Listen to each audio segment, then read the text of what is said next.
चलिए दोस्त, आज हम बात करने वाले हैं खुशी कक्कर के नए गाने के बारे में। दोस्तों देखिए, खुशी कक्कर का एक नया गाना आप सबके बीच में कल सुबह-सुबह रिलीज होने जा रहा है एसडीएस म्यूजिक चैनल से।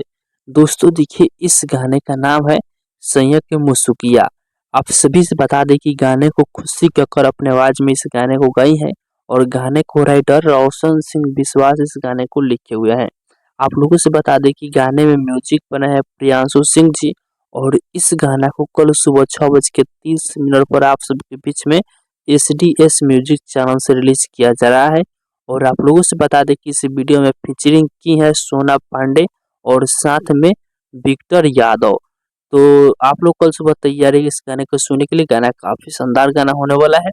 बाकी फिलहाल कही अपडेट है, आप लोग इसके बारे में क्या करना चाहते हैं कमेंट बॉक्स में बताइएगा। और इसी के साथ हम इस वीडियो को समाप्त करते हैं। अभी तक इस वीडियो को लाइक नहीं किया तो लाइक कर दीजिए और इस चैनल पर पहली बार आए हैं तो सब्सक्राइब भी कर लीजिएगा, क्योंकि इस चैनल पर भोजपुरी इंडस्ट्री का हर एक अपडेट सबसे पहले आप सभी को मिलेगा।